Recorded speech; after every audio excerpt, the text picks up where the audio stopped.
மக்கள் மத்தியில் ஏற்படுமா இல்லையா?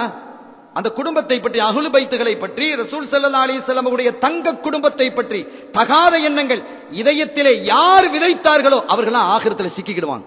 அல்லாஹ் விடமாட்டான். அவங்கள விடுவானா? ரசூல் பொறுப்பாங்க, அது வேற விஷயம். ஆனா அல்லாஹ் விட மாட்டான். அதை மட்டும்தான் அல்லாஹ் கேட்க சொல்லி இருக்கிறான். குடும்பத்தை பற்றி, உங்களினுடைய குடும்பத்தை பற்றி யாரும் எதுவும் பேசக்கூடாது. நாயகமே அதை நீங்க கேளுங்க, என் குடும்பத்தை நேசிக்குமாறு கேளுங்கள் என்று அல்லாஹ் இந்த சமுதாயத்திடத்தில் கேட்க சொன்ன ஒரே விடயம் மஹப்பத் அஹ்லில் பைத், ரசூலுல்லாஹ்வுடைய குடும்பத்தை நேசிக்கிறது. இதைத்தான் நாம் சொல்லுகிறோம். வேற என்ன சொல்லுகிறோம்? அருமையானவர்களே, ஒற்றுமையா இருங்க, பண்போட இருங்க, பாசத்தோட இருங்க, நேசத்தோட இருங்க, குடும்ப பாந்தத்தோட இருங்க, அப்படிதான் சொல்றோம். ஆனா ரசூலுல்லாஹ்வை நாங்க ஏசுவோம், அப்பவும் நீங்க எங்க அன்போட இருக்கணும். ரசூலுல்லாஹ்வோட குடும்பத்தை நாங்க குறை சொல்வோம், அப்போது நீங்க எங்க அன்போட இருக்கணும்னு சொன்னா அப்படி இருக்க முடியுமா? அது அன்பா? அதுக்கு பேர் நேசமா? அதுக்கு பேர் ஈமானா? அது ஈமான் இல்லாத நிலை. அருமையான பெருமக்களே, நம்முடைய பெருமக்களாகிய நாதாக்கள் ஷேഖமார்கள் காட்டி தந்த வழியிலே நாம் நடக்க வேண்டும். அதுதான் தரீக்கத், அதுதான் சொர்க்கம் சேர்க்கும். நிச்சயமாக இந்த வழியிலிருந்து அப்பாற்பட்டவர்கள் சொர்க்கத்தினுடைய வாடையை அனுபவிக்க முடியாது என்று சத்தியமிட்டு சொல்கிறேன்.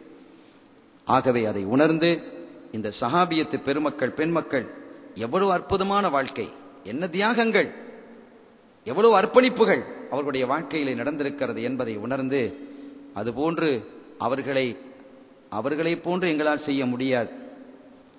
அந்த ஈமானினுடைய உச்ச நிலைக்கு, தரஜாவுக்கு எங்களால் உயர்ந்து செல்ல முடியாது. அது உண்மை. கண்மணி நாயகத்தை கண்களால் பார்த்து பார்த்து பரவசப்பட்ட கண்கள், அவர்களோடு பேசிய நாவுகள், அவர்களுடைய சபைக்கு நடந்து சென்ற கைகள், கால்கள், அவர்களுடைய சபையிலே அமர்ந்திருந்த உடல்கள், இப்படிப்பட்ட பாக்கியம் பெற்ற அந்த பெருமக்களோடு எங்களை ஈடுபடுத்தி பேச முடியாது. அவர்களினுடைய தரஜாக்கள் வேறு என்று நபிகள் ஸல்லல்லாஹு அலைஹி வஸல்லம் அவர்களிலே சொல்லப்பட்டவர்கள். அவர்களுடைய தரஜாக்கள் உயர்ந்தது என்று அல்லாஹ்வாலே குர்ஆனில் பல இடங்களில் சொல்லப்பட்டவர்கள். அந்த பெருமக்களை நேசிக்க முடியும். அந்த நேசிப்பதனுடைய வெளிப்பாடு அவர்களை பற்றி சிலாகித்து பேசுவது, சந்தோஷித்து பேசுவது, அவர்களை கண்ணியப்படுத்தி பேசுவது. இதுதான் அன்பினுடைய வெளிப்பாடு. இந்த ஒன்றையாவது எங்களால் செய்யக்கூடாதா? அந்த ஒன்றை கூட நாம் செய்யக்கூடாதா? இதைத்தான் கேட்கிறோம். அங்கேயுமா போய் அந்த சஹாபி அப்படி, இந்த சஹாபி இப்படி, இந்த சஹாபியா நீங்க பின்பற்ற போறீங்க, இவர் கிரிமினலு, இவர் ரவுடி, இவர் பொருளாசை பிடித்தவர் என்றெல்லாம் பேசுகிறார்களே இந்த சஹாபிகளை, அல்லாஹ்வால் பொருந்திக் கொள்ளப்பட்ட சஹாபிகளை பேசுகிறார்களே, எப்படி நாவு வருகிறது? இது எதனுடைய வெளிப்பாடு? இது பேர் ஈமானா? இதுக்கு பேர் நபி வழியா? இதெல்லாம் நிஃபாக், நயவஞ்சகத்தனத்தினுடைய வெளிப்பாடு என்பதை கூறிக்கொண்டு, அத்தகைய நிலையிலிருந்து அல்லாஹ் எங்களை பாதுகாத்து வைத்திருக்கிறான். அறியாமல் சிக்கி போய் இருக்கக்கூடிய இளைஞர் எங்காவது கேட்டுக்கொண்டிருந்தால், அருமையான இளைஞர்களே, அதிலிருந்து நீங்கள் வெளியே வாருங்கள். அல்லாஹ் நேசிக்க சொன்னவர்களை நேசிக்க பழகிக் கொள்ளுங்கள். அவனுடைய திருத்தூதர் ஸல்லல்லாஹு அலைஹி வஸல்லம் அவர்கள் நேசிக்க சொன்னவர்களை நேசிக்கும் இதயமாக உங்களுடைய இதயங்களை நீங்கள் ஆக்கிக் கொள்ளுங்கள். அதைத்தான் கேட்கிறோம். வேறு உங்களுக்கும் எங்களுக்கும் இடையிலே வேறு சண்டைகள் இல்லை. பிரச்சனையே இங்கேதான் வருகிறது. இதை நீங்கள் உணர்ந்து கொண்டால், மஹப்பத்துல்லாஹி வ ரசூலி, மஹப்பத்து அஹ்ல் பைத்தி ரசூலில்லாஹி ஸல்லல்லாஹு அலைஹி வஸல்லம், இது இதயத்திலே வந்து விடுமையானால் ஆட்டோமேட்டிக்கா மதுஹபும் வந்துடும், தரீகா வந்துடும், எல்லாம் வந்துடும். பரிசா மதுஹபை பத்தி தரீகா பத்தி சொல்லணுங்கிறது இல்லை. ரசூலுடைய மஹப்பத்து, ரசூலுடைய குடும்பத்தினுடைய மஹப்பத்து இதயத்துல வந்தாலே போதுமான சகோதரர்களை, எல்லாம் வந்துடும். போதும், அல்ஹம்துலில்லாஹ், அத்தனையும் விழுந்துடும்.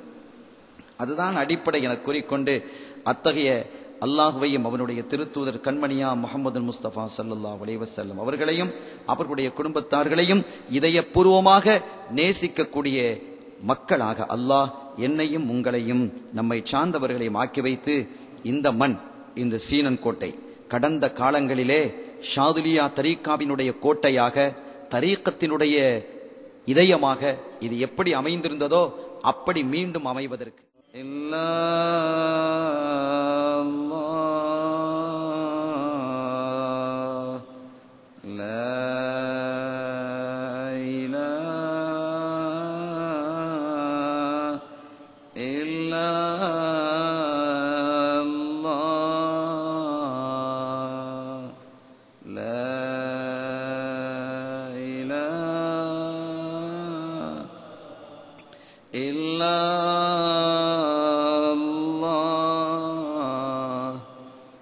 முஹம்மதுர்